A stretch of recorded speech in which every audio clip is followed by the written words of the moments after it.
Avui vaig a fer un nou experiment. La versió en àudio, que sempre posa amb la veu en off, esta vegada vaig a fer-la en vídeo. Tinc por que sembli un poc el telediari, però anem a fer la prova, a veure com queda. Està llegint aquest matí l'article sobre la sentència aquesta que blinda els concerts educatius que signa Moisès Pérez a El Temps i he descobert que els iniciadors del procediment judicial van ser el Col·legi El Pilar de València i La Salle de Paterna, encara que sembla que són les escoles professionals, La Salle dels pobres, com deien en l'altre, el del barri del Campament a Paterna, al qual jo vaig fer l'ensenyament secundari.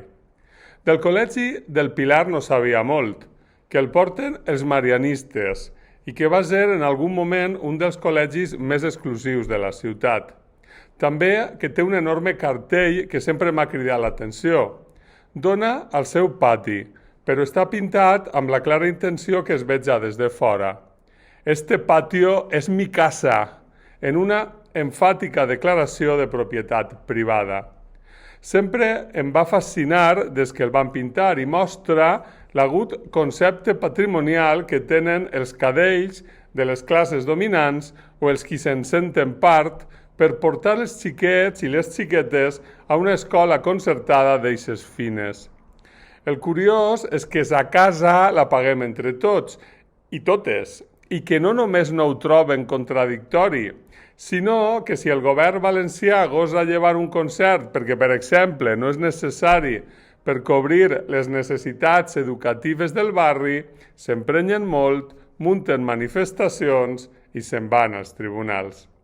Respecte a La Salle, de les escoles professionals no tinc massa a dir. De l'altra, de la de baix, ja he parlat moltes vegades. Ja sabeu, eixa en la que en la segona meitat dels anys 80 el professor de religió, que per cert vaig veure que sigué mereixedor en una data tan recent com és 2016, del reconocimiento lasaliano, ens recitava de memòria el dia 20 de novembre el testament de Franco als espanyols. Eixa en què el professor de literatura, després de llegir burlant-se Ciudad sin sueño, nocturno del Brooklyn Bridge, afirmava que a Federico García Lorca, cite, le metieron el talento con los 2 tiros que le pegaron. Eixa en què es parlava amb condescendència dels estudiants de les escuelas nacionales, eixa escola de classisme, simbolitzada en l'estàtua del fundador que tenien a la sala de visites. Als pobres, protecció. Als rics, instrucció. Eixa. I eixa la vaig conèixer bé. Realment, la importància que tenen els col·legis concertats al sistema educatiu espanyol és anòmala i aberrant. Ho explicava molt bé l'altre dia Andrés Boix a un article a València Plaza.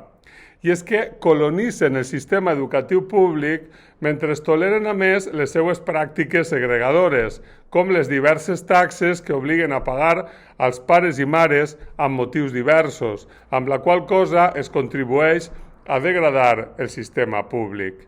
I més encara, si els concerts s'han de renovar de manera automàtica, facin o no falta per completar la xarxa pública. Ja sabeu, el que deia l'estàtua lasaliana, l'utopia del PP blindada als tribunals. Per a les classes populars, caritat. Per a les classes mitjanes, doctrina catòlica amb tota la ideologia habitual agregada i la garantia de relacions cuidadosament segregades en el pati.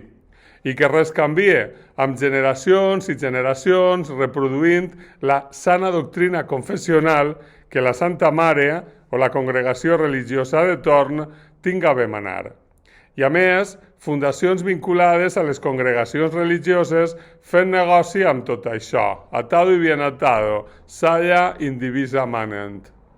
A veure si d'una vegada per totes l'esquerra, quan està al govern central, s'atreveix a desfer ni que siga una part de l'entramat legal que deixa la dreta cada vegada que ocupa el poder. No siga que semble que al remat una cosa és tindre el govern i altra tindre el poder. I a veure si va ser que aquest sempre el tenen els mateixos. I ja faran tot el que puguen les agraïdes escoles concertades amb la seva sana doctrina perquè això no canvia. Pues això, aquest és l'experiment. La setmana que ve més.